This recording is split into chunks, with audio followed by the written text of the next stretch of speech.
पुढची बातमी पावसाबाबतची आहे। राज्यामध्ये पुढचे 3 ते 4 दिवस वादळी पावसाचा इशारा देण्यात आलाय। विदर्भामध्ये वादळी वाऱ्यासह अवकाळी पावसाचा इशारा देण्यात आलाय। अमरावती, चंद्रपूर, वर्धा आणि यवतमाळमध्ये देखील गारपीट होण्याची शक्यता आहे। मराठवाड्यामध्ये सर्वत्र विजांच्या कडकडाटासह पाऊस होण्याची शक्यता आहे। पुणे, सातारा आणि नाशिकमध्ये गारपीट होण्याचा अंदाज वर्तवण्यात आलाय। कोकणामध्ये देखील काही जिल्ह्यांमध्ये पावसाच्या हलक्या सरी कोसळू शकतात। मुंबई आणि उपनगरांमध्ये देखील आज हलक्या सरी कोसळण्याची शक्यता आहे।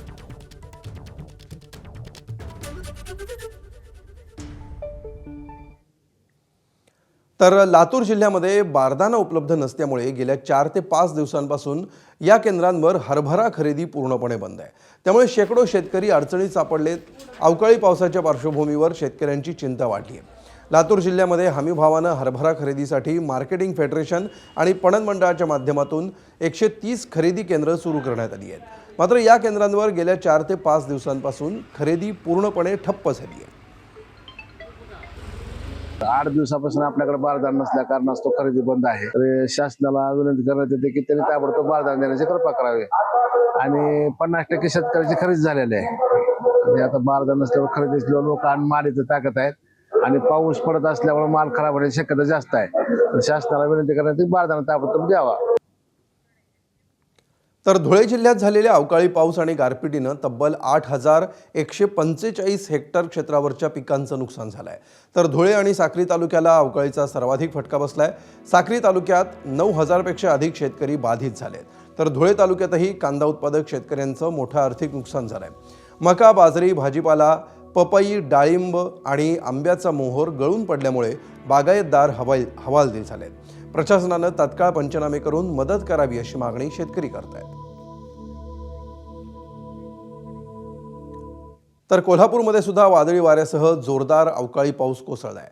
दिवसभर उकाड्यानं हैराण झालेल्या नागरिकांना यामुळे काहीसा दिलासा नक्की मिळालाय।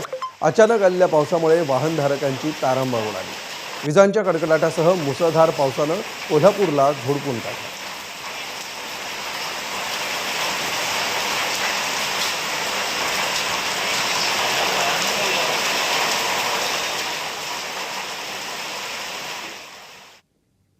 तर धाराशिवमध्ये कांद्याला कवडीमोल भाव मिळत असल्यामुळे शेतकऱ्यांनी कांदा पिकावर नांगर फिरवलाय। तुळजापूर तालुक्यातील काक्रंबा गावच्या शेतकऱ्यानं 1.5 एकर कांदा पिकावर नांगर फिरवला। बाळासाहेब रोचकरी या शेतकऱ्यानं 1.5 एकरसाठी 70 ते 75 हजार रुपये खर्च केला। मात्र कांदा व्यापाऱ्यानं कवडीमोल भावानं हा कांदा मागितला। त्यामुळे उत्पादन खर्चही निघत नसल्यामुळे शेतकऱ्यानं कांद्यावर नांगर फिरवला। ट्रॅक्टरनं नांगरून टाकला याच्यामुळे भाव नाहीये आणि चिल्लर किंमत झाली कांद्याची 2 रुपये 3 रुपये किलो कांदा झाला। त्याच्यामुळे मी नांगरून टाकला। कांदा एक 1.5 ते 2.25 एकर कांदा लावला होता मी। कांद्याचा खर्च 70-75 हजार रुपये खर्च झाला। उत्पन्न कांद्याकडून मिळणारा भाव असला असता तर 2.5-3 लाख रुपये मिळाले असते। शासनानं काय अपेक्षा नाही, कांद्याला भाव आला असता तर ही परिस्थिती आली नसती ना। अपेक्षा एवढीच आहे की योग्य ते निर्णय घ्यावा शासनानं। तर गोंदिया जिल्ह्याच्या अर्जुनी मोरगाव तालुक्यामध्ये शेतकऱ्यांच्या मका पिकाचं मोठं नुकसान झालंय। हवामान विभागाकडून गोंदिया जिल्ह्याला वादळी वाऱ्यासह पावसाचा अंदाज वर्तवण्यात आला होता। अनेक शेतकऱ्यांच्या शेतातलं मका पीक जमीनदोस्त झालंय। नुकसानीचे पंचनामे करून तत्काळ नुकसान भरपाई देण्यात यावी अशी मागणी शेतकऱ्यांच्या वतीने केली जाते।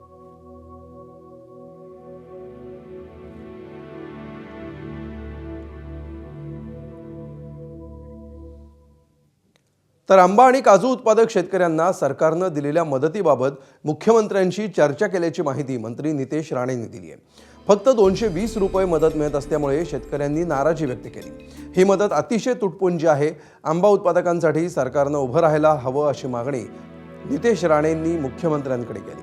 तर येणाऱ्या काळामध्ये सरकार शेतकऱ्यांच्या पाठीशी संपूर्ण ताकदीनं उभं राहील असा विश्वासही नितेश राणेंनी व्यक्त केलाय। आज मंत्रिमंडळाच्या बैठकीमध्ये आदरणीय उदय सामंतजी, मी आणि अन्य मंत्री महोदयांनी मुख्यमंत्री साहेबांकडे जे आंबा उत्पादक आणि काजू उत्पादकांना मिळालेल्या मदतीनुसार प्रत्येक झाडामागे फक्त 220 रुपये शेतकऱ्यांना मिळत आहे। ही मदत अतिशय तुटपुंज आहे आदरणीय मुख्यमंत्री साहेबांनी अर्थ खात्याच्या संबंधित प्रमुखांना या संदर्भात निर्देश दिले. एबीपी माझा, उघडा डोळे बघा नीट.